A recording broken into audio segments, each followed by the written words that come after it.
Mike Owens with Inside Fighting here, and it's always a pleasure to be joined by Brandon Royval. Who's he with there? He's got the team. He's moving into a new house with his teammates. Brandon, always a pleasure, my man. How things with you today? Yeah, yeah, just helping Alex move a little bit. Really glad this call came so I can get out of it. I'm doing you a favor. Yeah, yeah. I mentioned there the number one contender. Do you feel like the number one contender, especially with the flyweight title fight going on this weekend? Yeah, yeah. So for me, it's just like I always forget that I'm the number one contender, and like I guess it's just like this isn't the end point for me. Mm, I don't want to put a period here where like it's just a comma. mm. And so for me, it's just like it is what it is. It doesn't matter because I want the belt. I want to be a champion, and this isn't the end game. So. Well, we haven't spoke since the last win against Tatsuro Taira, so congratulations first and foremost. I know you've had some time to reflect on that. Are you happy with your performance? Not necessarily, no. I feel like I fought him kind of stupid. I worked really hard on my takedown defense, and I've gotten really good with my takedown defense against wrestlers. Mm, And a lot of what I was doing was fighting hands and giving up my back. And a lot of the people that I did fight or like train with were just top notch wrestlers. Where wrestling against them, I was doing a great job, like anti wrestling or defensive wrestling. I was doing a great job. But when you're going against a pure jujitsu guy who's really good at taking the back, it was mm. it was a dumb strategy looking back. Like I could have avoided a lot of bad positions if I just went about it a little more intelligently in my head. Why did you feel like you made the change in the moment? Was that a tactical game plan you'd planned Oh, before, or was that maybe I training blame with them? I blame this guy and my other cornerman for saying quit giving up your back, like quit giving up your back. And that was like the main difference for that fight is just they're like go. Crazy timing for an interview. Comes over to help move. That's crazy This timing. is this is my problem. I suggested the time, Alex. My problem. My Hey, mistake. bro, I'll stop complimenting you in this interview, motherfucker. No, I'm just kidding. It was perfect. Perfect timing. Couldn't have planned it out better myself. Yeah. But yeah.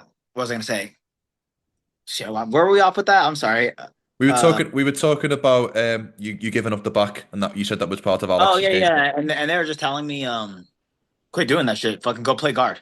Play guard. Like if your guard's good enough where you could submit him, but as far as like giving up your back, it's a horrible idea. So, and I kept just feeding the back, and up until that fifth round where they're like, go to your fucking back, go to your back, and then I was able to kind of throw up a submission or just able to get up from there.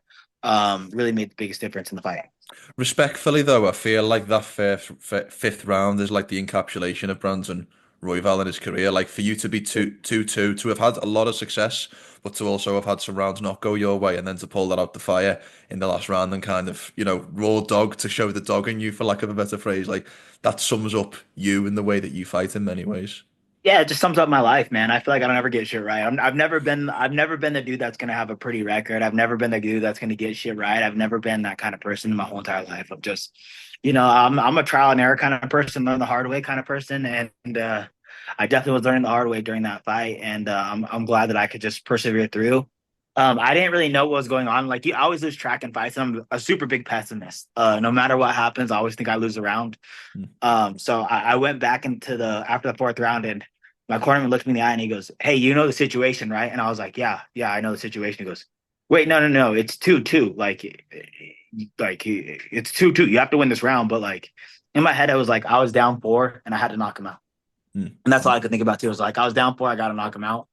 Um, but yeah, it just worked out like yeah, it just worked out in that sense where like he's like, it's 2-2. He goes, all you got to do is win this round, and I was like, shit, it made the biggest difference in my in that fifth round of like my mind state going in there and all the above.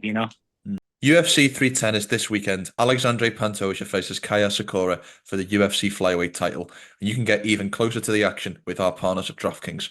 Right now, all new DraftKings customers who bet $5 will receive $150 in bonus bets if your bet wins. Just download the DraftKings Sportsbook app and sign up using our promo code Inside Fighting. The crown is yours.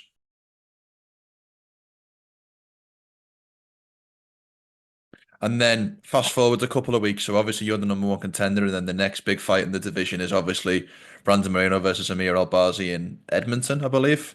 Yeah. Brandon Moreno, I think it was a shutout in that fight, 50-45 on some judges' scorecards. Did he impress you or show you anything different in that fight?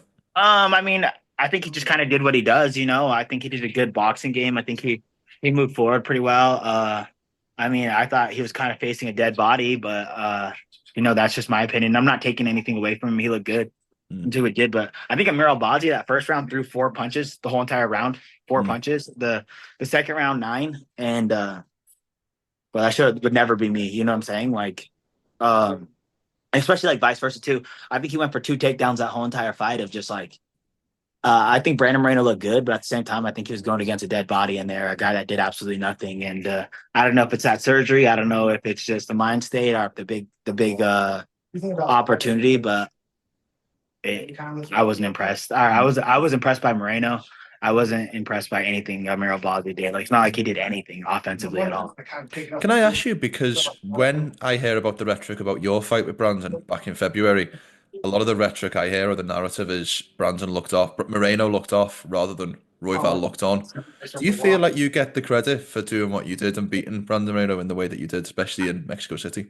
I think, and I don't want to like, because if I have to fight this dude again, I don't want to give too much of my game plan away. But I think it was more game plan than anything of just like, if I watch Brandon Moreno, I look at a dude that doesn't know how to cover distance well. And anybody he fights is like, let's go Davison Figueiredo, let's go Pantoja, let's go any of the fights that he looks pretty good in. Those are guys that are covering the distance for him, that are willing to go and breach that gap and fight him in boxing range. And that's where he's gonna swing and go crazy. I fought him from probably 2 feet further than anybody's ever fought in his career. So anytime he threw, like, and that was like kind of like the whole entire like thing I was thinking going into it. I'm just like, and I want to say me is my coaches, Mm, Clay and Alex, have just like going into it is just like they're like he doesn't cover distance, like he don't know how to close the distance at all. And there's a handful of guys that are really good as far as strikers in my division here, in my division that are good, but they don't know how to mm, close the distance well. And I would say Moreno is one of those guys. So you see him flailing around, and it's like that's the same Brandon Moreno that flails around a little bit in every fight. mm, I just think that I exposed it a little bit more because I fought him from a foot away compared mm. to sometimes him throwing these weird ass like punches and stuff where it's like, okay, those are the few and far between because these guys are going to close the gap for him, you know? Yeah, 100%. Yeah, that makes sense. That makes sense. Um, as I mentioned at the top, I have to get your thoughts on the title fight in your division this Saturday.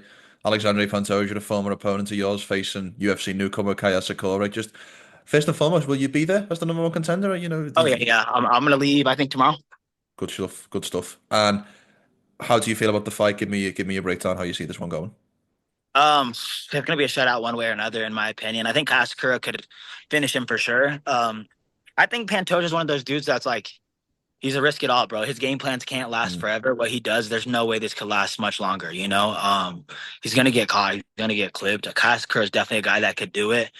Ursic's a guy that could do it. Pantoja guy, you know, there's a handful of people that could put Pantoja away. I think he got an iron chin. I think one thing that's cool that Kaskar brings is he goes after the body a lot more than the rest of us.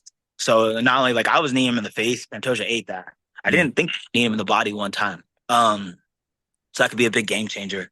That being said, is the MMA community talks. I hear that Asakura's ground game is not really that good. As far as like some of these guys that grapple with him in America, and Pantoja gets him down. I think it's going to be a nightmare for him. mm. You've spent, 6.5 rounds in the cage at Pantoja.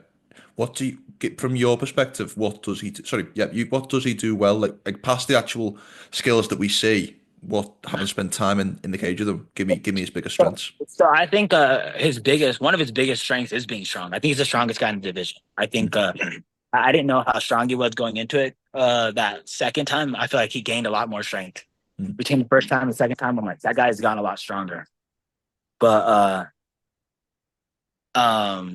I would say like one of the biggest things that you guys obviously see is that it just has iron will to win. You know, that motherfucker looks exhausted after the first round every time, and he will push through no matter what. That's a guy that's just he's been pushing through his whole entire life, his whole entire career. And that's why, like, man, I have a lot of respect for a lot of these fighters. I think that George is one of those guys that doesn't get a lot of his flowers and his grace of yeah. just how well rounded he is. He hits probably the the hardest hitter in the division too.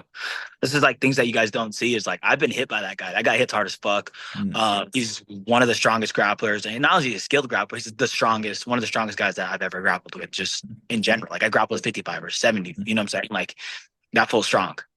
Yeah. So I think that what he looks like is like a Dracus Duplessis type thing. It's like what he looks like sloppy, and I agree with it, and I see it sometimes too. I'm like, oh, that's sloppy, but he's gonna press forward that whole entire fight. He's gonna hit you as hard as he can hit you, and if he gets you to the ground, not only does he have the best back takes and probably modern mixed martial arts, I'd say him, Patchy Mix, and Alex Sterling are probably the best back riders and back takers in the world, as far as MMA goes. But yeah, that's what he brings, man. He's a very skilled opponent, and I just feel like it looks bad, but you don't know until you feel it. It's interesting there you bring up the disrespect because you follow the MMA circles and we often see this narrative about Pantoja being the one of the most boring champions, which doesn't make any sense when you watch him fight. Every fight's a great fight. Is that a disrespect on Pantoja specifically? Is that a disrespect on 125 more generally? Like, where do you think that narrative comes from? I think it's a little bit of that. I think Pantoja as a champion hasn't had the most exciting fights compared to when he was an up and comer. Like, but it's like doing what he has to do. It's like, is he gonna go strike with Steve Erceg, who's a fucking clean boxer, way taller than him, way better on the outside, but also probably has one of the best inside boxing in the UFC or let alone the flyweight division? He'd be dumb to strike with him. So why wouldn't he just take him down where he has a massive advantage? You know, a massive advantage. He could nullify him. He could do all that stuff. And it's like Pantoja will strike with all these guys, in my opinion. But his big advantage, he has a fucking great ground game. So if you're a betting man, how would you pick this fight between Pantoja and Asakura? I would bet submission Pantoja. Pantoja. But hey, I'm not a betting man. I wouldn't bet on that fight. I wouldn't bet on that fight because that could go anywhere. Question I have for you, because obviously the big narrative with Kai is moving over to the different rule sets where he's not allowed soccer kicks, knees to the ground of the opponent.